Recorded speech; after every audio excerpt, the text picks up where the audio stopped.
All right, cool. So I'm here with Nick. Nick has been with me. When did you start working with me? When was It was it? about, I think, 10 months ago. 10 months ago. And then in that time period, how much money did you put into your personal bank account from publishing? About 88,000.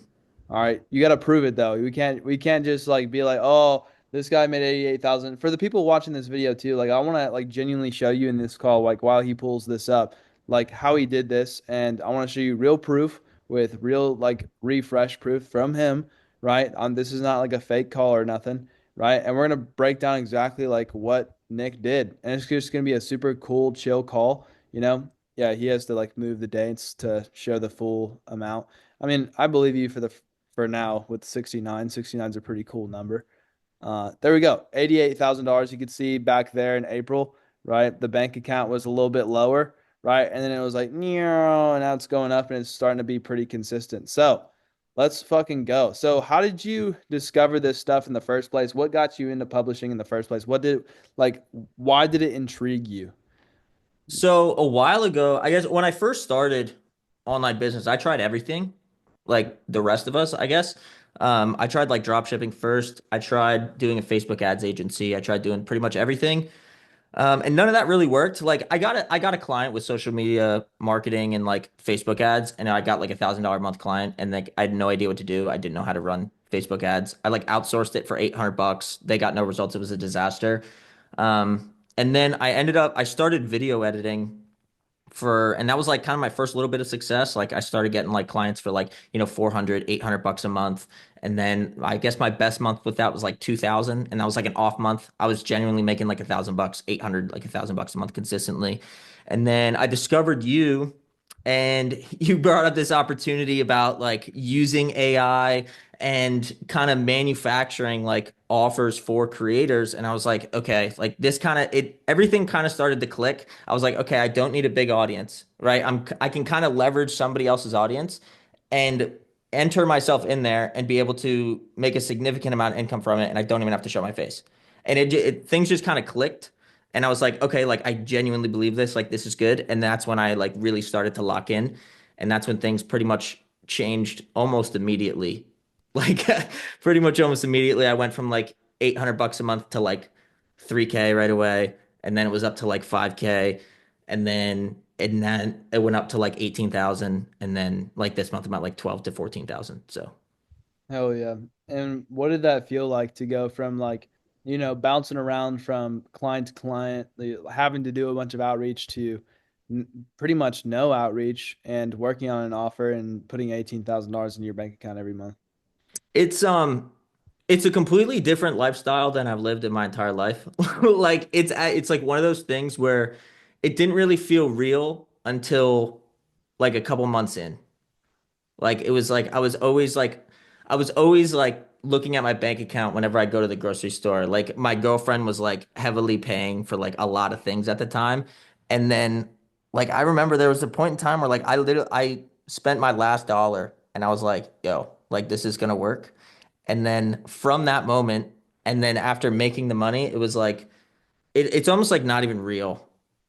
Like that's like the only way to say it. It's like a freeing sensation, if you will, where it's like, okay, like I have like room to breathe. Like I can go to the grocery store and like buy groceries and not worry about it. You know what I mean? Like just like the little things like that is like the biggest thing for me that like made the biggest difference was like, okay, I don't really have to like I'm good. Like I'm solid. Like I figured something out and I have like consistent money coming in and I'm not like constantly chasing things. And it's like such a freeing feeling to know that like get over the hurdle, if you will. What was your breaking point before you like decided to go all in? Was it that time at the grocery store where you spent your last dollar? Like what was that?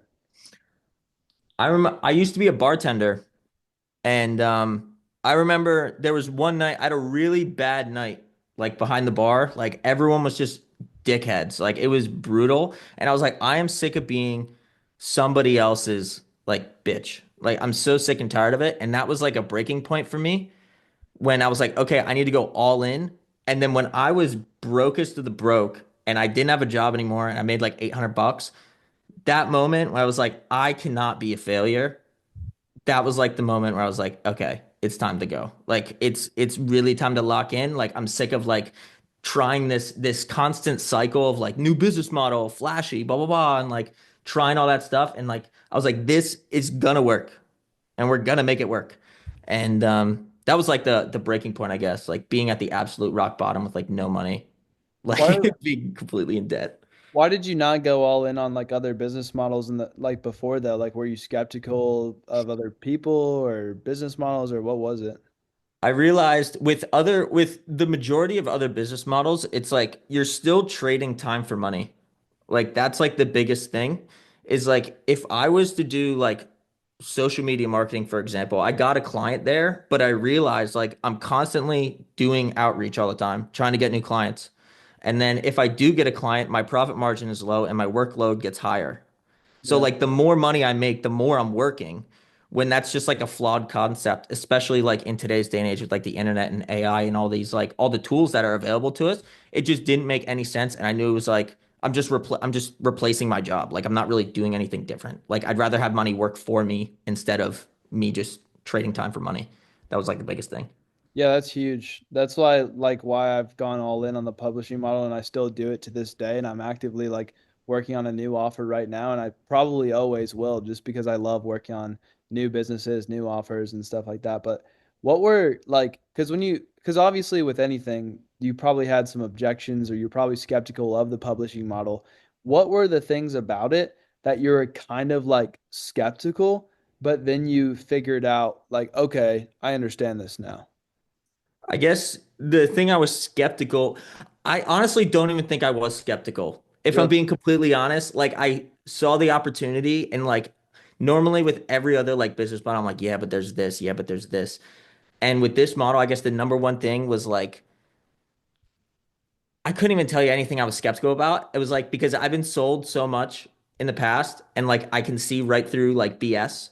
And Yeah. with this, I was like, yeah, I get it. Like I've been pitched so many times, and with this model, I was like, no, this just makes sense. Like this just makes 100% sense. Like I had nothing really objecting me, if that's like what to say. Or I guess the main thing I always saw like people make big numbers, right? And for me, like when I was like when I saw other case studies of other people, they're making like, you know, 50, $100,000 a month or whatever that is.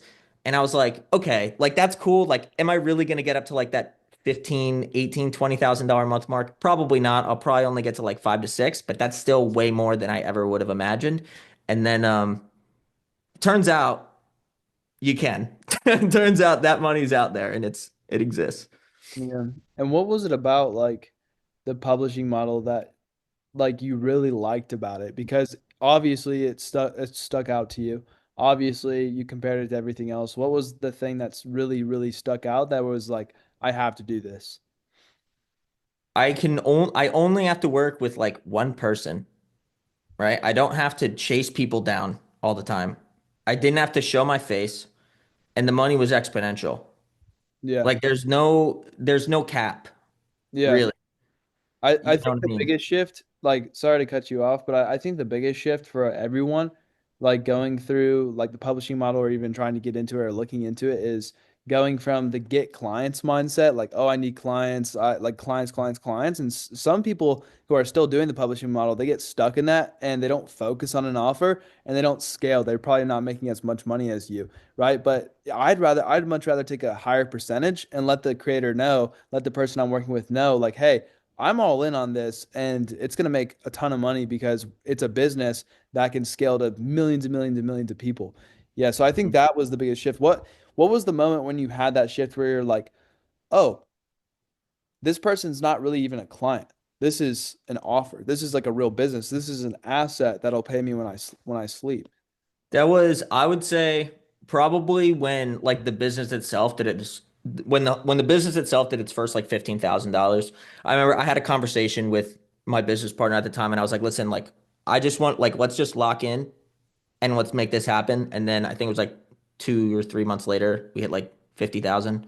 So it was like at that moment, I was like, I saw other people who were like, I'm just gonna get as many offers as possible. And I'm like, but if I can just lock in and focus on one, I don't have all this distraction, right? Right. From all these other offers, and like I'm just then I'm like spread thin. I'm like 5% here, 5% here. Like if I just locked in and focused on one, we can just scale it to the moon and I'm focused, Right. So that's the That biggest thing. that's the problem with the agency model too. Like still a lot of people do that same exact model. And they'll try to do this like you said, and they're working on like a million different offers, and they just don't have time to pour into it. And it's not even just time, but and you still can work on multiple offers with AI, and that's fine or whatever. But the problem is with most people is if your heart's not in the offer, you're not gonna have great ideas and make more money with it, and you're not gonna have a fun time. Hmm.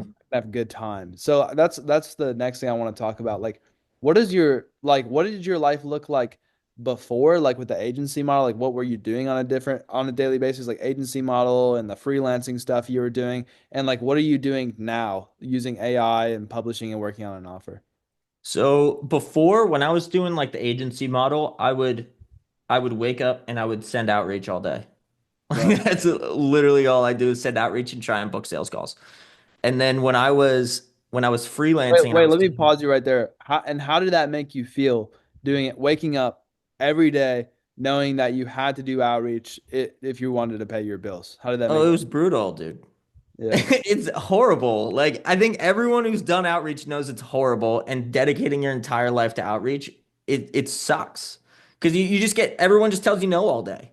Yeah. You know what I mean? Like, it's not fun at all. It's brutal. And But what else were you doing? You were sending outreach all day, even if you signed a client, what did that look like?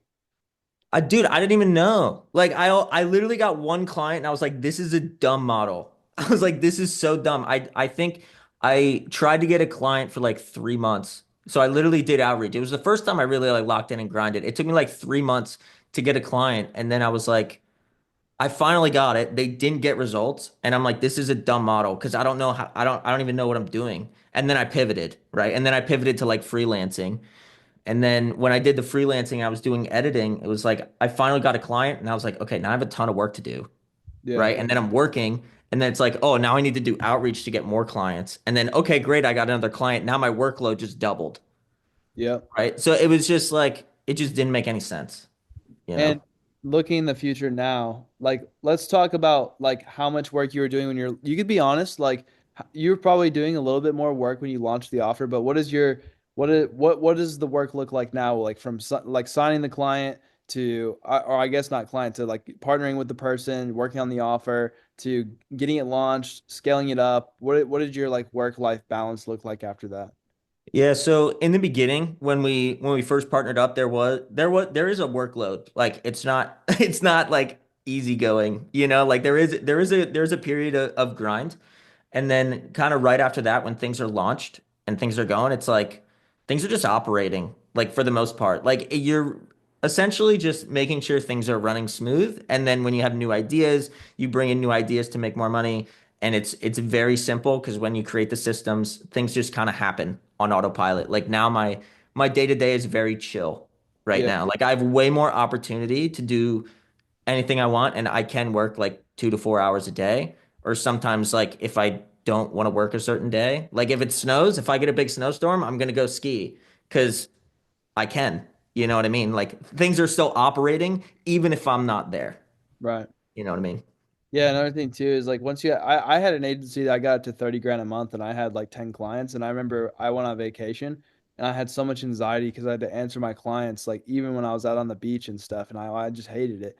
But now that I work on offers, like it's my offer. I am the boss. I get to pick whether I talk to myself or not. I get to pick whether I have an idea or not. Like it's kind of like and that makes it fun too because me and you like we'll get on calls once a week because you're still like working with me and it's like they're fun because we get to just come up with ideas to make the offer better.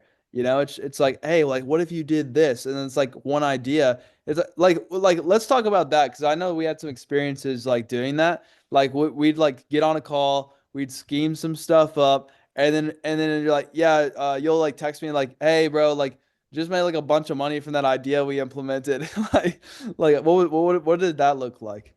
I don't know. It's cool, bro, because I don't know, like that's the thing. Like when you're just by yourself and you're hunkered down and you're in your box, right? And you're scheming on your computer, like you can only come up with so many ideas. But then when you have like, I don't know, like being able to be like, yo, Brady, I got this idea, and other people are like, yo, what if like we're scheming like crazy and then bring it all together and like your just mind runs and it's like, oh, this will work. And then implement, try it, it worked. And then it's like it kind of turns life into a video game.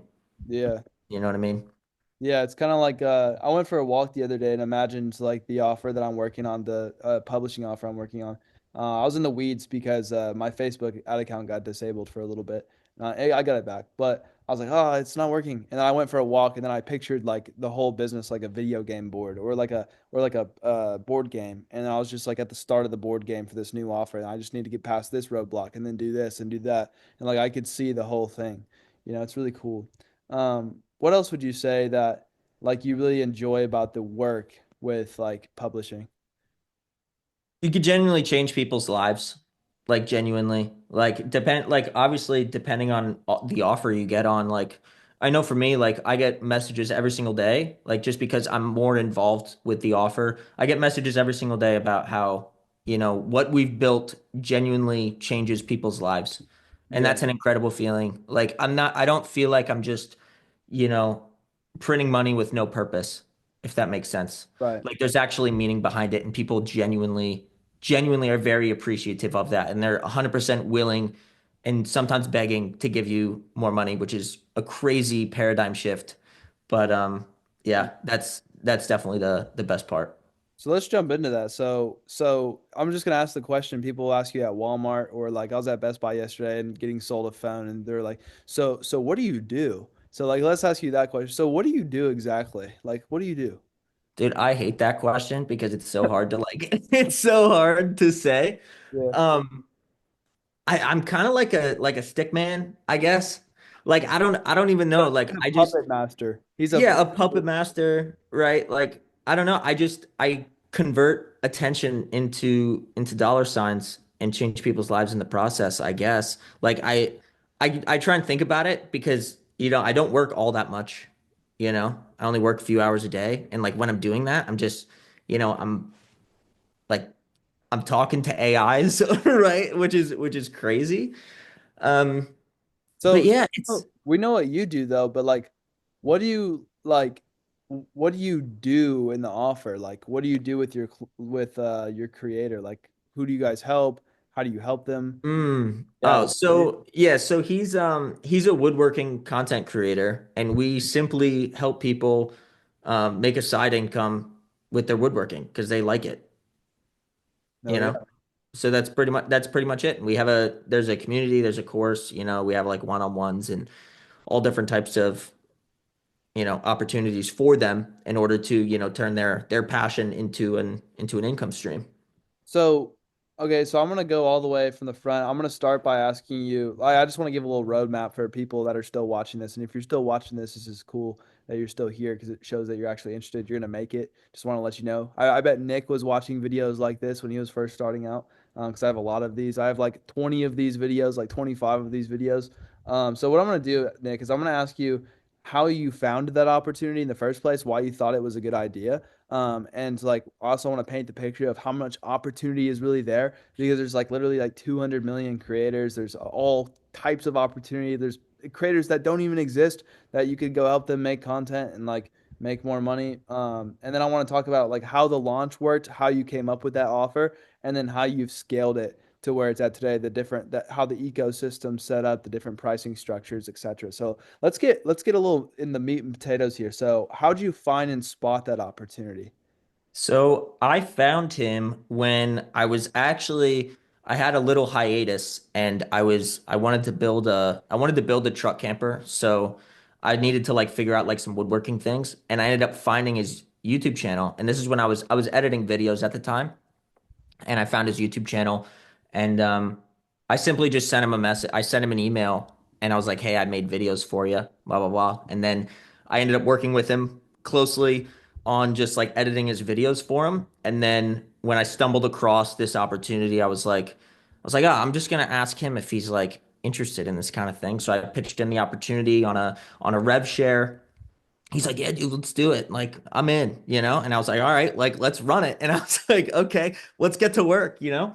And then, like, the first, like, coming up with the offer, I was like, I just like, I asked him like what like his transformation story. I wanted to get all in depth. And with him specifically, he started from nothing, from like just in his garage, and he was broke. He was a state trooper, etc. Like, the traditional hero story. And he ended up making an income with his woodworking. So I was like, all right, let's run down that. So from there, I jumped on some calls with his audience, and I just asked them, what they were going through, what they would like to see in something like this, what are they struggling with, all that stuff, see how we can actually help them. And then from there, formulated it into a nice compact offer. And at first, we just launched at like a low price point, and we just pretty much sent it out into the abyss because I didn't really have much of a clue what I was doing.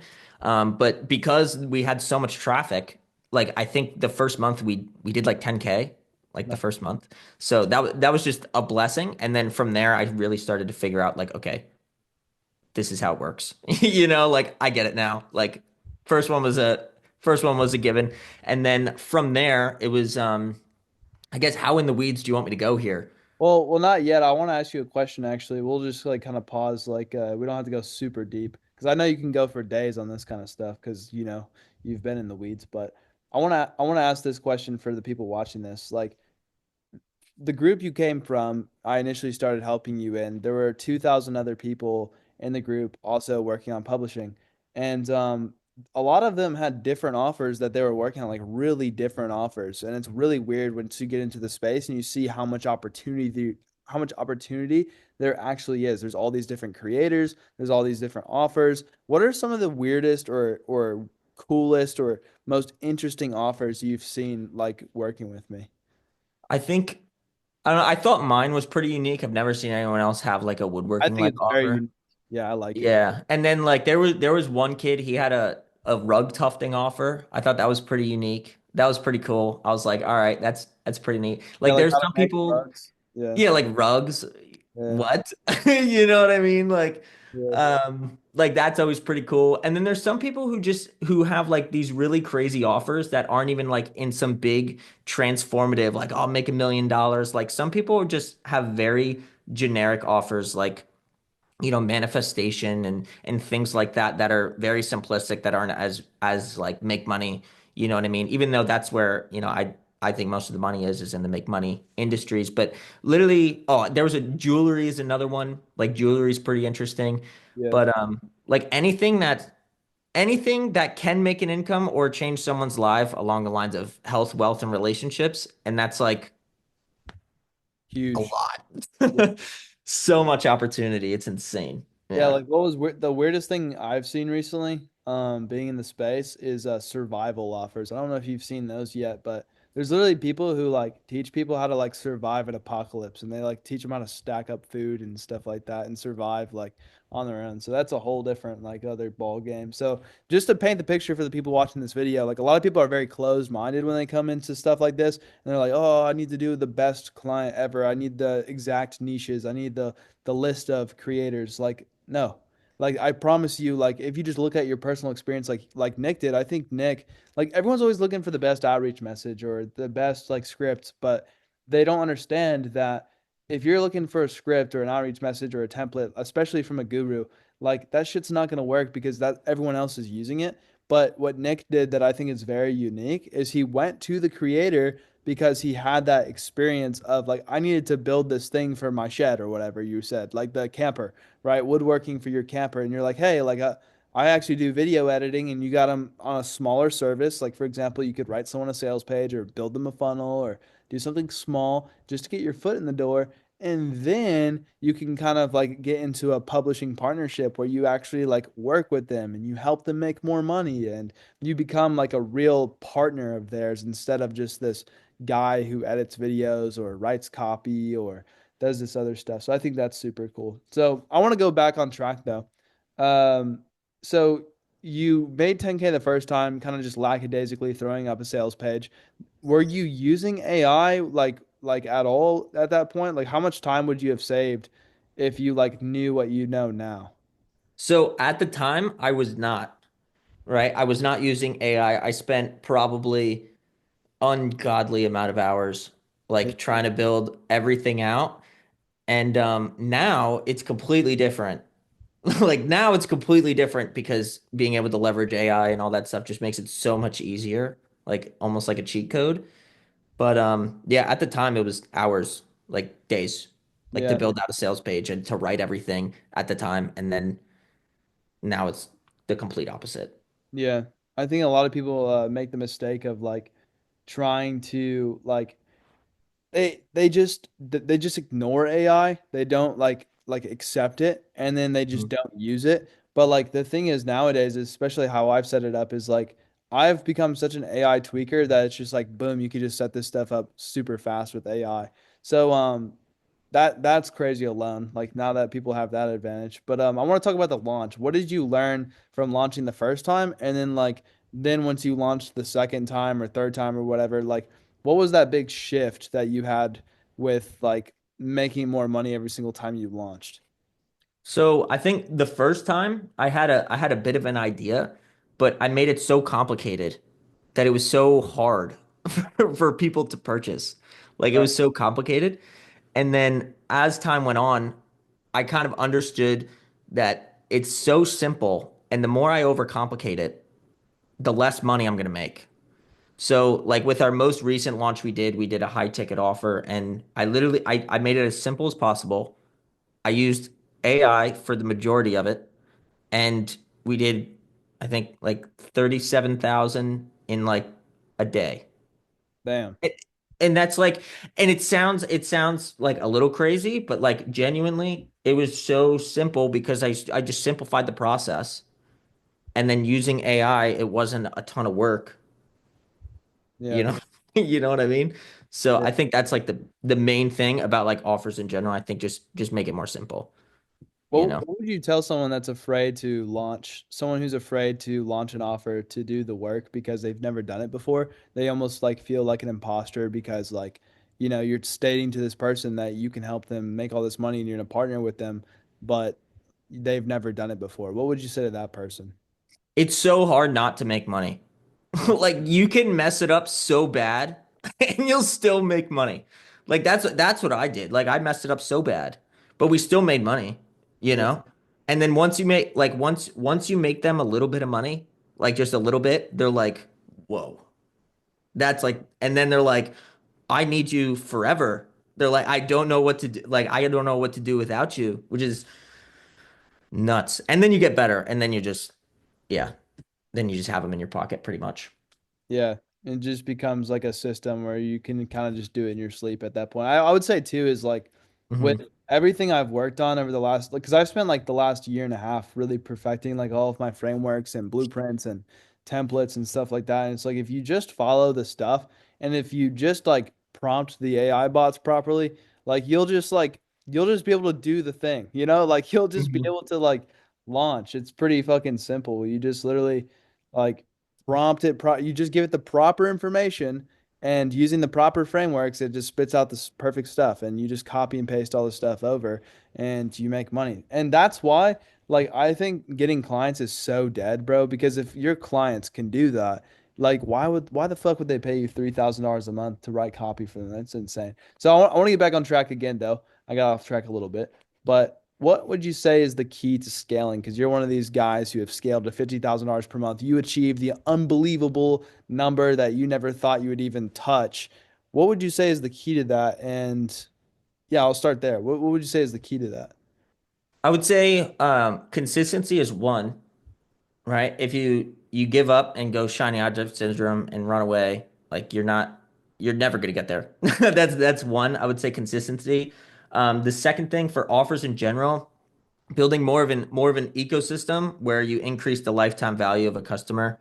Like for us, we have a low ticket product and then we have a higher ticket product on the back end. So we don't need to constantly chase new customers all the time. We can naturally ascend, and we'll make more money that way. And I think that was the biggest thing to scale to get us from like 20K to 50K was like implementing more offers within the offer, which is essentially selling the same thing twice, Right. which is a little more access, if you will. Um, but I would say if you make it very simple and you have your messaging on point, if you understand the customer and then give the customer exactly what they want, you're gonna be fine. Yeah. And that's pretty much the key, I guess you would say. It's more simple than you think. Like it's way more simple than you think. Like And so what does that ecosystem look like? Like how is your ecosystem set up? If you could explain it to the people watching from like the highest level, like what's your lowest ticket offer? What's your highest ticket? Like how do you like what does the funnel look like to get them in, the traffic source? Like what does that look like? so for us right now, we have the content creators YouTube. Mhm. And then we have the content creators YouTube. It goes into a free thing that it's a free school group, and then it says like, it's we kind of treat it as a lead magnet where they get something they really want. And in our case, it's like they get 45 like project ideas that they can use that sell. So we get them in that way. And then from that free group, it goes into a paid group monthly recurring. It's at $59 a month at the moment. And then underneath that, there's also we have our higher ticket offer is 1,500 when we first launched, but now it's going up to 2K, I believe. It's what we set stone on. And then we're also doing paid ads, retargeting ads from his audience to the low ticket group as well. Like that's as simple as I can make it, I So think. that's traffic. Now, from traffic to funnel, how do you get like the people in that free group to buy something paid? So we have a VSL in the free group. We have a VSL, and then we also do a lot of DM closing. The VSL though, for the people watching, just in case they don't know. It is it is a video that convinces somebody to purchase Nice. And how did you write that thing? with AI, of Nice. course. There we go. Yeah. But no, it's actually kind of crazy, like genuinely speaking, because when I used to write it before AI and then I started using it with AI, the AI writes better copy than I do. Yeah. So it just like it's a crazy thing, genuinely. Yeah. You don't have to know how to write anymore. That's for damn sure. So they go to a VS, they're in the free group. They go to a video sales letter that basically acts as a virtual sales pitch to get them to buy a product. And then they buy that product. What's the price point after that? Like what are they buying? What do they get? Yeah. Yeah, so our free community our free group that we have, they're not allowed to talk to each other. It's just they just go into the free group. They have in the course section, they have their course section and then they get what they signed up for immediately. And then it goes into a VSL that sells them into the program. And then right underneath that, there's also some testimonials that we have with successful students that we have. And then also alongside that, we also have a guy DMing all the people who join to get them to purchase our $59 a month community.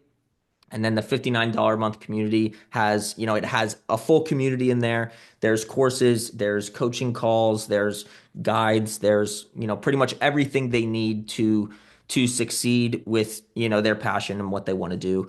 And then from Succeed there, with it's making pretty money much working, basically. That's what the community does. yeah, it's all helping them make money. Woodworking is the whole gist. And it's not like we're not really in there as much. It's the way it's set up now is that the community is so active that we don't really have we're not like in there talking with every single person because they all have each other, Gotcha. right? So our like direct access isn't really required. It just kind of makes money as you sleep. It just keeps going. And they pay every single month, which is nice. Gotcha. And so, how much money per month is that community making right now? Just that part. Just that part. Yeah. Right now we're at like 26,000 a month. And like, do those people cancel or like, what does that look like? We have a very, very, very low cancellation rate. I think where last I looked, which was yesterday, I think 2.7% of people leave every Damn. month. Yeah. Wow. That's actually insane. Yeah. 2.7 is super low. So Mhm. that's basically like for people that don't understand what that means is 2.7% of the people in the group leave every month. So if there's 100 people, that means two people leave every month. And he keeps stacking more subscriptions every single month and it just grows and compounds like this exponentially over time. So that's that part of the ecosystem. What else does it look like inside? So like how do you get them to that next step? So from there, we simply just have we call it the inner circle, and we all we do is we have locked off sections, like locked off calls and locked off courses that says inner circle only. And then the first time we did this, people were just reaching out asking what it is. Like they're just like, "Hey, like how do I get in this? What is this exclusive thing?" And it's a natural ascension process. But the first time we launched it, we did a whole launch. We promoted for a while, and then we simply just made a VSL for the community and said, "This is a new offer where you get one-on-one access to the creator. You get extra group calls and you get a group chat in on WhatsApp." And then I booked calls for it. People booked a call, purchased. That was pretty much it. Pretty simple. And how much does that Pretty make? easy. Or how much has that made total? Because I know you like launched it and then you like are kind of open with it now, but how much has Mhm. that alone made for your So group? that alone made 40,000. And then so we turned it on and we said, "Hey, we did a hard close date on it because we it was the first time doing it, so we didn't want to like overextend ourselves. So we just had a hard close date, and then now we're actually opening up for open enrollment, so it's a consistent process. So it's not open for open enrollment yet, but it's going to be in like the next few days. Gotcha. So you're telling me like you put people in the group, it's pretty simple. It's like free group, pay group, like they're getting in there. It's automatic, like you don't really do any work for that. And then you're telling me all you do is like send some emails to get people to book some calls, like some sales calls. You get on a call and ask people if they want to buy the group. Pretty much, pretty much. So, I mean, yeah, like when it comes down to like the whole front end process of like getting people to buy the $59 a month community is all like just automated and just happens all the time. yeah. And And then when it comes to the high ticket process, we're having people book a call and then they'll jump on a phone with a salesperson who will just ask them questions and then see if they're a good fit for the program. And if they are, collect the cash, and then they get inputted into the inner circle section. gotcha. Now that that probably took you a little bit to set up, but what does your life like now that that whole system's set up? What do you do now? Like, what is your job now? Like, what does Nick do on a daily basis for this thing that's just did this asset that's just generating like $50,000 every single month? So what I do now, I use AI to write emails in the for the front, and then I simply kind of just make sure everything's running smoothly. Like I write some emails, I make sure things are running smoothly, and then I come up with new ideas to make things better, essentially. Gotcha. And Yeah. I have a really huge question that's probably burning in the back of the mind of the person watching this video right now, because if you've made it this far, you're probably like, holy shit, this is actually insane. And I'll let you know that that's very true. And when I first found this model, like I thought the same exact thing. So what like oh yeah, I forgot what I was gonna say. That's why there's a damn cut in the video. Sorry for the people watching. What is stopping your client, like that person, from leaving you? Like, I know that's sizzling in the back of someone's mind right now. What is stopping them from leaving you? That's what I wanted to ask. What is stopping them from leaving you? Because I that's a huge thing that a lot of people are like afraid of with this stuff is they want a reliable partnership that they can actually like make money with. Like, what is stopping them from leaving you? So I would say that in the most simple way possible, I have too much under my management for them to just leave. Like they have no idea what to do if I was gone, right? If I have so much automated things built up after all this time. I have like all these sequences and all this and all the emails going out and like all this stuff is already managed and operating. And if he gets rid of me, all that disappears. Right. And then he wouldn't be able to. I mean, I technically they could keep going on their own, but it'll just slowly decline Right. because it's being operated the right way. Yeah, that's what I wanted to really cover because a lot of people don't understand this. Like they really get in their heads Mhm. about this, but it's like when you're doing this model, especially the publishing model, and you take on all of this stuff, you're taking on so much logistical intensity that they cannot even fathom getting rid of you because whatever you're doing, even though you know it's not a lot of work, even though you have it all set up, you're the one that understands how to do it, and they'll feel the same way. The same way whoever's watching this video, if you feel that like, oh, you're afraid to like get into it, you're afraid of touching the Facebook ads, you're afraid of touching the email software or whatever, they're afraid of it too. And if you just spend a tiny bit of time learning all this stuff, that is your leverage. That is your leverage because they don't want to learn it. They just want to make content, make money, and let you handle it and just give you a percentage, you know? I'll tell you what, I had no idea what I was doing before I pitched him. Like, just for like the people out there, I learned as I went. Like as I secured the partnership and I was like, okay, sweet, let's go. I had no idea like how to set up an email sequence. Like I didn't even know how to write an email, really. Like I really had like nothing. I had like not much. And I was like, okay, so I guess we're gonna figure this out as we go. And we did, just figure it out as you go. Like I don't know. I guess one thing I've been thinking about recently is like if you're not in over your head, like something's a little wrong. Like it's okay to go in over your head a little bit. Yeah, yeah, 100%. On that note, what advice would you give to the person watching this video right now? They're on the edge of joining publishing season. They're like, okay, I really want to join this thing. It sounds cool, but I'm a little bit nervous. It's okay to be nervous, but what would you say to them? Because I know you had that same decision-making moment three times Mhm. with me. We're not going to say what, but like three separate times you decided to work with me more and more and more. So, what was it that made you jump in? So, what I would say to someone is you are one offer away from completely changing your life. Like, all it takes is one opportunity. And the second thing I would say, if actually, I got two things. If you're concerned about Brady whatsoever, my Brady ROI is what I call it because every time I give him money, I make way more in return. So, my Brady ROI is crazy. Like, every single time I give Brady money, I make way more. Like, This is not. I have to say that this has to be FTC compliant. This is not a guarantee, but holy yeah. shit, That was my next point. That was my next point. My next point is that the only guarantee you have of not moving forward is you're going to be in the same position you're going to be in now. Like that's the main thing. Like if you don't take risks and go for it, like you're just going to be exactly where you are now. 100%. I agree, bro. I love it. Any final words you want to leave them with before you go? Nah, bro. All good. Take Lay it action. all on the table. Take action. Take action. That's pretty much it. Hell yeah. All right. Well, if you want to check out Nick, you can see his name right here. It's Nick Sottle on YouTube. He just started posting recently on YouTube showing what he's learned if you want to go explore more from Nick. And you could also probably follow him on Instagram there. He's a cool guy that skis sometimes and sends some emails with AI. And yeah, I hope you join us inside. And if you jump inside, you'll see Nick inside too. So it'll be a lot of fun. I hope to see you on a group call pretty soon. And I'll see you in the next one. Peace.